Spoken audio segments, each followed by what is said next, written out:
Crystal skies और panic की छाया। शहर की ऊंची ऊंची इमारतें क्रिस्टल की तरह चमक रही थी। नाइट लाइफ का शोर हवा में घुल रहा था। नए साल की पूर्व संध्या की हवा उत्साह से भरी थी, लेकिन इसके ठीक नीचे दहशत की एक काली छाया छिपी थी। आधी रात के करीब शहर के जू में बिजली गुल हो गई और अगले ही पल वहां कैद सैकड़ों खतरनाक जानवर खुलेआम घूम रहे थे। शेर अपने बाड़ों को तोड़कर गरजते हुए बाहर आए, बाघ फुर्ती से दीवारों पर फांद रहे थे और एक अशुभ हिस्से से हवा भर रही थी। विशालकाय एनाकोंडा आधी रात के नीले रंग में चमकता हुआ बिल्डिंगों के जंगल में अपना रास्ता बना रहा था। शिकारी की नजरों में शिकार। समाचार तेजी से जंगल की आग की तरह फैल गया। लोग अपने घरों में दुबक गए, खिड़कियों के पीछे से दहशत भरी आंखों से शहर का तांडव देखते रहे। इसी अराजकता के बीच सादिक और बंटी अपने डिटेक्टिव ऑफिस में झुके हुए एक मामले पर जोर लगा रहे थे। अचानक उनकी कंप्यूटर स्क्रीन आनंद के हौसले से भरे कबूलनामे से जगमगा उठी। जू का ही एक पूर्व कर्मचारी, जिसने जानवरों पर क्रूरता के लिए नौकरी खो दी थी, वो इस नरसंहार का सूत्रधार था। सादिक, उसकी तेज नजरों में शिकारी की चमक, और बंटी, तेज दिमाग वाला तकनीकी जादूगर, तुरंत हरकत में आ गए। उन्होंने पुलिस से संपर्क किया और इस खौफनाक रात के खिलाफ युद्ध की रणनीति तैयार की। सादिक, एक दहाड़ी पर्वतारोही, चमकती इमारतों की छतों पर फुर्ती से उछलता हुआ जानवरों के मूवमेंट को ट्रैक करने लगा। वहीं बंटी अपने कंप्यूटर की स्क्रीन पर आनंद और उसके गुर्गों के जाल को सुझाने में जुट गया। रात और गहरी होती गई, जानवरों का तांडव तेज होता गया। शेरों की दहाड़ गगनभेदी थी, हवा भेड़ियों के गरजने से थर्रा रही थी। और फिर एक इमारत की ऊंची छत पर एनाकोंडा ने अपना फन फैलाया। उसकी हरी भरी तराजू में पूरा शहर सिमट गया, हर आंख उसी घातक नृत्य पर टिकी हुई थी। सादिक ने बहादुरी दिखाते हुए उसे शांत करने की कोशिश की। उसकी आवाज जंगल में एक फुसफुसाहट की तरह थी।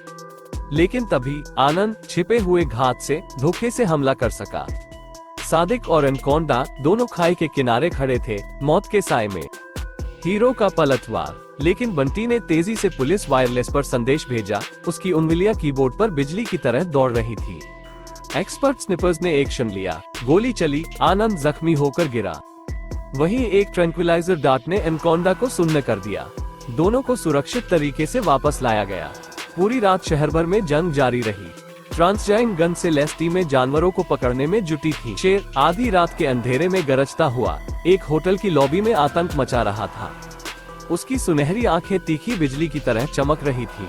पंजों की खरोंच दीवारों पर खून के निशान छोड़ रही थी। सादिक सांस रोके हुए छत के सहारे चुपचाप उस तक पहुंचने की कोशिश कर रहा था। उसके तेज दिमाग में बचपन की याद ताजा हो रही थी। जंगल की सैर का एक अनुभव, जहां उसने एक घायल शेर को शांत करने की कला सीखी थी। शेर की दहाड़ के ताल पर बोलते हुए धीरे धीरे उसकी ओर आगे बढ़ा। उसकी आवाज में नजर था, डर नहीं।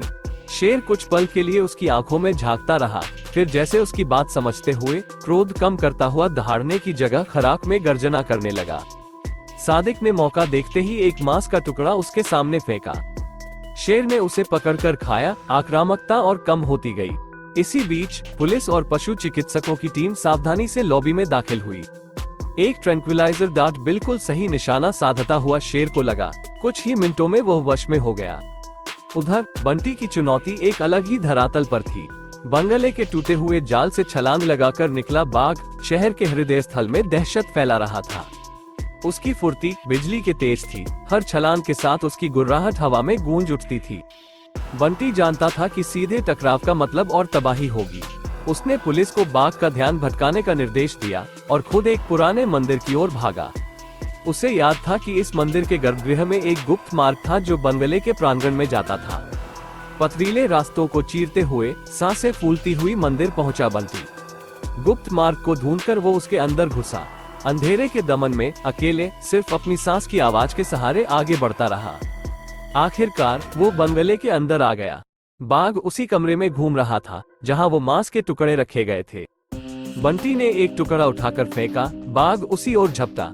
इस मौके का फायदा उठाते हुए उसने ट्रैंक्विलाइजर डार्ट बाघ पर चलाया। डार्ट लगते ही बाघ थोड़ा लड़खड़ाया, फिर धीरे धीरे वश में होता हुआ सो गया।